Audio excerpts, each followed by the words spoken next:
Our buddy Combate, Uphold Reality, a great Twitter account, tweeted this today, a video about nostalgia for the Soviet Union and the former USSR, which, if you don't know, what we hear from the diaspora and what we hear from Western media is that everybody in Russia and everybody who lived in a previously socialist country knows that socialism doesn't work. And they all hate socialism and they realize it's nothing but a dictatorship. But actually, 70% of Russians now say that they prefer the Soviet economic model to the neoliberal capitalist model, which was induced on them by the West and by Western multinationals after the collapse of the Soviet Union. They recognized that they had more economic security, their country had more stability, and they preferred the more collectivist culture that existed in the Soviet Union and that was promoted by the party at the time, as compared to the individualistic, cutthroat, consumerist culture of capitalism that was pitched to them. And, it's ironic because when capitalism came to the Soviet Union, you have that famous commercial of Gorbachev stuffing his fat face with Pizza Hut. He's like, look, now we finally get freedom, true freedom. We're going to have Pizza Hut in Russia. That's what freedom means, freedom to consume. But really, after living with capitalism now for 30 some years, the people of Russia realize that capitalism doesn't equal freedom. Sure, you have more consumer options, but you don't have, freedom to do what you want to do with your time because you have to spend all that time at work. You have to work a certain amount of hours in order to survive. You don't have the freedom that was provided by state-sponsored childcare, which was provided to the people by the socialist system, by the Soviet Union, versus under capitalism. If you can't afford childcare, tough luck. You figure it out. So again, that's led to a ton of nostalgia for the Soviet Union amongst people who lived there in Eastern Europe and in Russia. And this is an example of that with some interviews. Anything to say before we jump in, Carlos? No, go right ahead. Конечно, по бесплатным квартирам, по бесплатному образованию. I'm sorry to stop it already, but this is always something that I find so interesting because we know the collapse of the Soviet Union was a human rights disaster. It was an economic disaster, right? Even if you're the most staunch anti-communist, you can't deny that.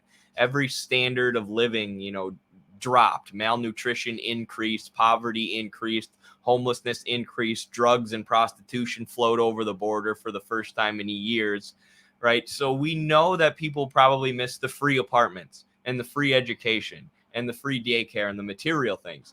But what they all say, all these people who are nostalgic for the Soviet Union, they all say they miss the culture and they miss the human connection, the human heartedness of people, right? And they can't stand how capitalism forces us to compete with one another. It forces us to be individualistic. It forces us to be cutthroat. It forces us to be consumeristic, and rather than having this collective spirit or the spirit of of cooperation that they were trying to foster in the Soviet Union. So I think that's just so interesting that the socialist project was moving towards a new kind of relationship between human beings, where they were more cooperative and more empathetic, and capitalism induces us to be the exact opposite. And then capitalist ideologues say, nope, that's just human nature. That's just how we are. We're selfish. When that selfishness is injected into us every day by our system that tells us, the more selfish you are, the more successful you'll be, and the better off you'll be. Absolutely. And these numbers that we have now are not even like new in terms of like the amount of people that preferred the Soviet Union. Like the Soviet Union didn't fall democratically. It actually fell in a very undemocratic form. There was a vote in all of the regions of the Soviet Union on the collapse, on whether they wanted to transition to capitalism and away from the socialist project. And it was voted overwhelmingly against that. They wanted to sustain their socialism. Most votes were somewhere from 75 to 85%. So the vast majority of people wanted to continue down the socialist route. they understood there was a lot of contradictions at play internally, a lot of them pressured from external influences as well. But the fact that 70% of people prefer the Soviet Union or miss the Soviet Union just speaks to a reality that has always been there. There was a there was a deep transformation of what it meant to be human. And as you mentioned, in many ways, it created the new person that Che hoped for Cuba to create, and that Cuba was also able to create, but that naturally is a product of a society that functions qualitatively different from our capitalist societies. For sure. This person says they shelled parliament or bombed parliament, right? Yeltsin did. His forces shelled the Russian parliament. It was like a coup-esque takeover. По душевности человека. Вы знаете, бывает, октябрята, пионеры, комсомол, как-то все были заняты, понимаете? Три народа были вместе, а сейчас мы стали врагами. Но самое главное, жалко очень наших друзей с Украины. То, что мы дружим с Россией. Coldplay, baby. I was like, is that part of the video? Communist Coldplay in the background makes it so much better. I love it. Hopefully we don't get a copyright strike. We probably will. Нужен третий брат. Самое ностальгическое воспоминание – это то, что я была в 8 пионерских лагерях. Каждое лето по 2 смены, и вот это было круто и в кайф. Сейчас этого нет, сейчас это дорого. I'm going to stop it every few seconds to try and stop us from getting copyrighted. Сейчас вот еще попробуйте попросить. Вот, пожалуй, с детства это самое крутое, что было. По людским взаимоотношениям. Again, I miss the human relationships. Again, they all say that, dude. It's not just the free stuff that they wanted. It was the culture that the Soviet Union was fostering among people. Были общие застолья, это было обязательно. Приходить, поздравлять. И самое главное – петь. Я скучаю по песням советского периода. Раньше была уверенность в завтрашнем дне. А сейчас не то, что беззаботно. They had confidence in the future, but now they don't. I mean, can relate to that. Oh, yeah. I mean, that's why so many American youth are turning towards socialism and away from capitalism. We were saying that earlier. They see their parents living paycheck to paycheck. They see their parents working their whole lives and then not having enough money to retire. They see the ecological devastation that our government and our economic system and economic ruling elites are doing nothing to stop. Just, starting new wars and sabotaging pipelines that lead to ecological devastation, just ignoring the environment in order to keep making profits. And that don't lead to anything because Europe is buying more LNG, liquefied natural gas, than it ever has from Russia. And in a lot of what it's buying, it's proxied through India, which means that there's a price markup. So we just fucked up Europe basically for no reason. Well, there is a reason. Now we're the primary seller of oil to Europe, but I can't see the Europeans being happy about that for too long.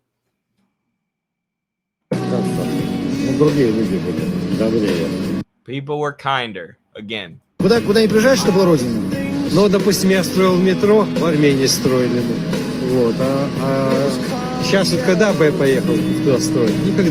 Даже когда стояли в очереди за колбасой, то было хорошо. Ее всегда хватало. И всегда знали, что она свежая. Жаль, конечно, что такую страну развалили. Wait, I thought the bread lines and the food lines in the Soviet Union meant it was a totalitarian dictatorship. But here's this guy saying that he enjoyed standing in line for sausages because people were friendly and people were nice.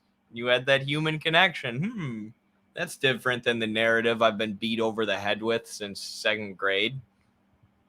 Каково это было жить в СССР? Для простого люда неплохо. Хорошо. Родился в нем, отлично жил.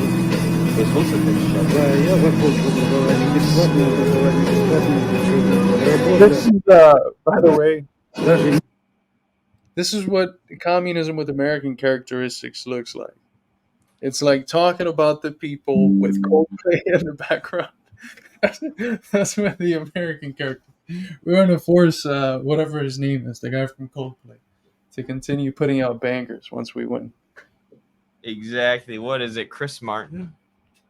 I think that's his name. Yes, and when we release Chris Martin, once we release all the nonviolent drug offenders from jail, we'll create sentimental videos with this playing in the background. We'll just make socialism a hype Coldplay video.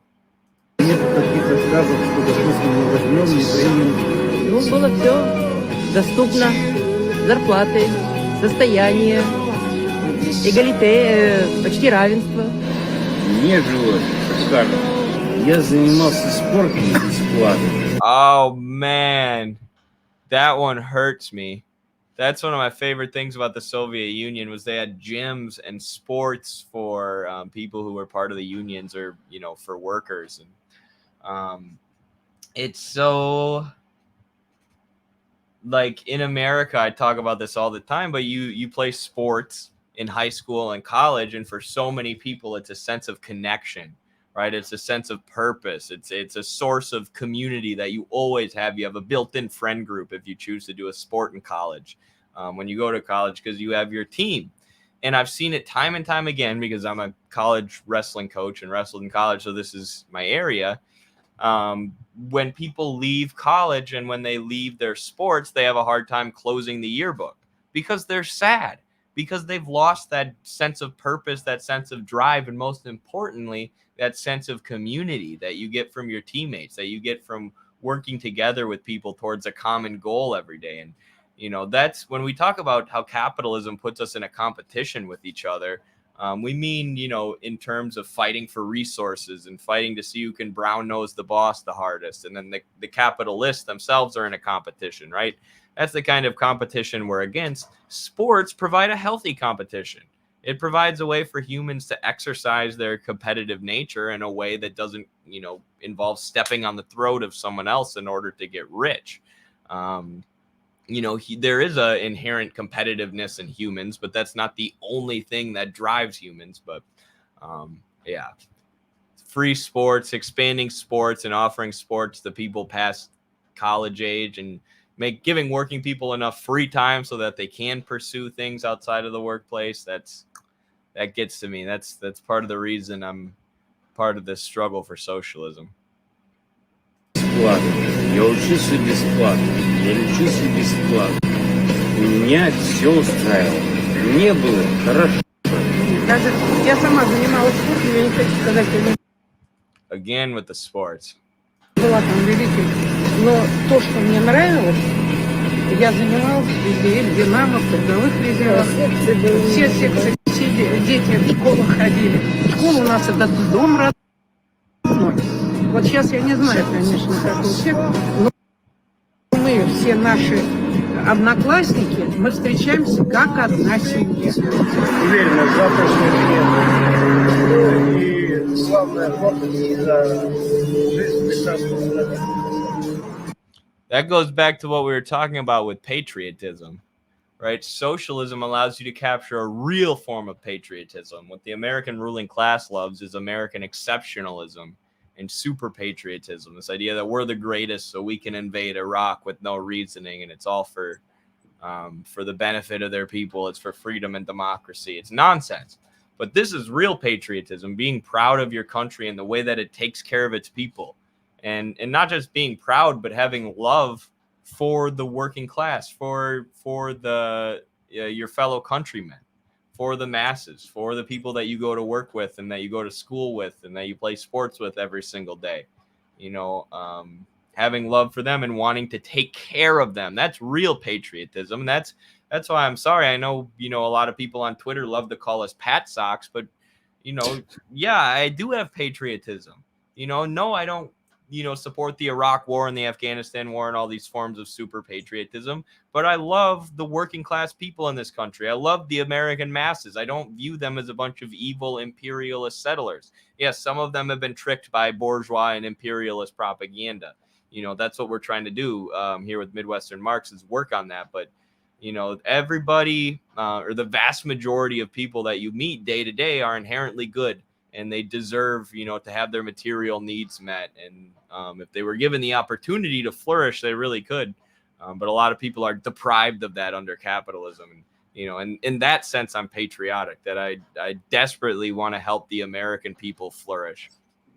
And you can't succeed in socialism if you don't love your people. If you have despair for your people, if you look at them condescendingly, you're not going to win them over in the struggle for socialism. And without the people, I don't know what sort of socialism you're going to have. But I can only imagine. I mean, not.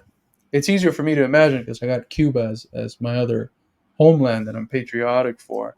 But I mean, just imagine being able to have an anthem and a flag that when it's waved across the world, it gives people hope and not just symbolizes the bombs that have been dropping on their family members' houses and the lives that have been destroyed thanks to sanctions and all the things that our empire does. Being able to have that pride in these symbols because they're not being used as the symbols of empire and the symbols of an order that kills millions of people and immiserates billions. That feeling's got to be fucking amazing. Absolutely. Being able to be proud of your country would be amazing. Технологии убирают, потому что они растут, да, постоянно. Вот, если не считают технологии, наверное, не Цены прогнозируют 145 тысяч долларов. Чина конфетина. Там у вас ушло по миллион. So literally they're saying technology is advanced, medical technology is advanced, but now I can't afford it. So what's the point? It's like the American healthcare system, the most expensive healthcare system in the world, the most advanced medical care in the world, but 40,000 people are dying every year because they can't afford it.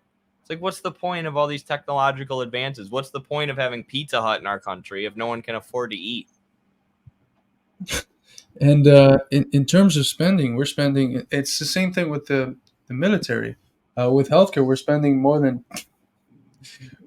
10 times more than the next 10 countries. Not more than 10, more than the next 10 countries combined.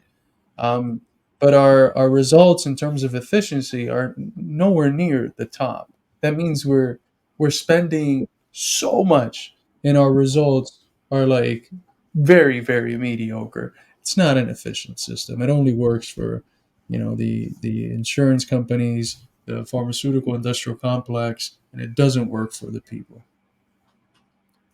Facts.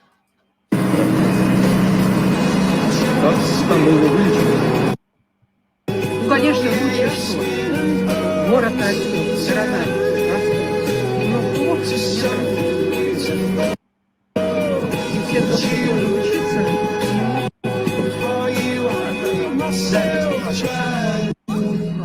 Это не у всех же родителей. Деньги там мешками миллионов ставят, да? It's so interesting that we now have them as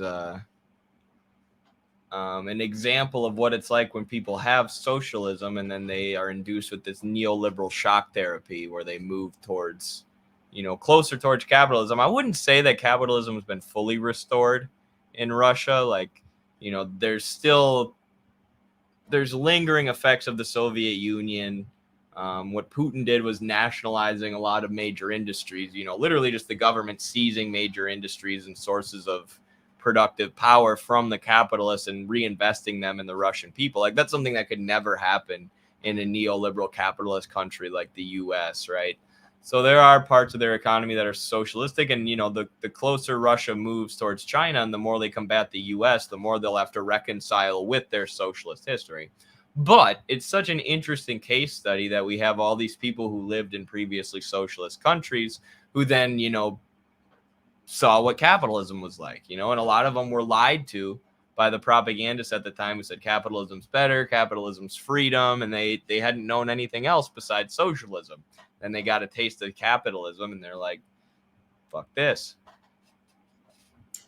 Yeah, and it's not without reason that the official opposition party in Russia is the Communist Party, and they say that they get cheated in the elections, but they're definitely winning the hearts and minds of the Russian people, and in many ways actually influencing Putin and United Russia towards taking positions that are objectively more in line with socialism than with the dominant imperialist world order.